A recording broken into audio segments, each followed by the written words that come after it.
அண்மைச் செய்தி. கும்பகோணம் ராமலிங்கம் கொலை வழக்கில் 6 வருடங்களாக தலைமறைவாக இருந்த A1 குற்றவாளியாக தேடப்பட்ட முகமது அலி ஜின்னா கைது செய்யப்பட்டிருக்கிறார். அண்மைச் செய்தியாக பார்த்து வருகிறோம். மத பிரச்சாரத்திற்கு வந்தவர்களின் குல்லாவை பறித்து கேள்வி எழுப்பியதால் கும்பகோணம் ராமலிங்கம் படுகொலை செய்யப்பட்டதாக புகார் தெரிவிக்கப்பட்டிருந்தது. 2019ஆம் ஆண்டு கொலை செய்யப்பட்ட ராமலிங்கம் வழக்கில் 6 வருடங்களுக்கு பிறகு A1 குற்றவாளியாக தேடப்பட்ட ஜின்னா கைது செய்யப்பட்டிருக்கிறார். சுமார் 6 வருடங்களாக தலைமறைவாக இருந்த முகமது அலி ஜின்னாவை சென்னையில் வைத்து கைது செய்தது NIA. கும்பகோணம் ராமலிங்கம் கொலை வழக்கில் 6 வருடங்களாக தலைமறைவாக இருந்த A1 குற்றவாளியாக தேடப்பட்ட முகமது அலி ஜின்னா கைது செய்யப்பட்டிருக்கிறார். கூடுதல் தகவல்களை தருகிறார் எமது செய்தியாளர் கதிரவன். கதிரவன், முழு விவரங்கள் என்ன?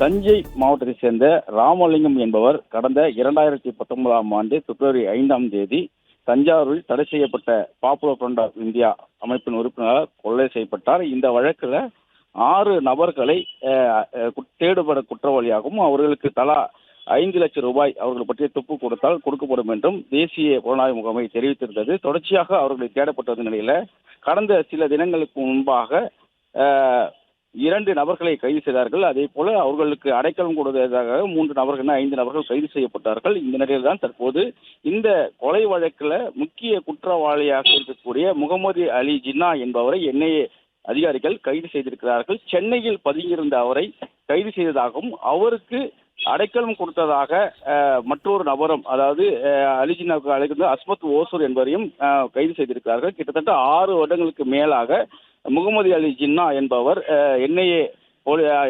NIA-வால் தேடப்பட்டு வந்த நிலையில் அவர் தலைமறைவாக இருந்தார். அவர் தற்போது கைது செய்திருப்பதாகவும் இவர்தான் ராமலிங்கம் கொலையை மேற்பார்வை செய்யும் பணியை மேற்கொண்டதாகவும் அவரை எவ்வாறு கொலை செய்வது, திட்டமிடுவது, அவரை பின்தொடர்ந்து சென்று கொலை செய்வதற்கான ஆயுதங்கள் கொடுப்பது போன்ற நடவடிக்கைகளை மூளையாக இருந்து செயல்பட்டவர் என்றும் கூறப்படுகிறது.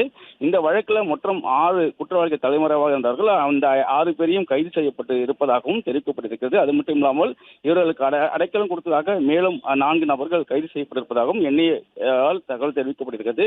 தொடர்ச்சியாக இவர்களை காவலில் எடுத்து விசாரணை நடத்தவும் திட்டமிட்டிருப்பதாகவும் தற்போது இவர்கள் இருவரையும் நீதிமன்றத்தில் ஆஜர்படுத்தி சிறையில் அடைத்திருப்பதாகவும் NIA-வால் தகவல் தெரிவிக்கப்பட்டிருக்கிறது. முகமது அலி ஜின்னா தற்போது கைது செய்யப்பட்டிருப்பதாக NIA அதிகாரிகள் அதிகாரப்பூர்வ தகவலான தெரிவிக்கப்பட்டு அவர்களுக்கு அடைக்கலம் கொடுத்ததாக மற்றொரு நபரும் கைது செய்யப்பட்டதாகவும் தெரிவிக்கப்பட்டிருக்கிறது.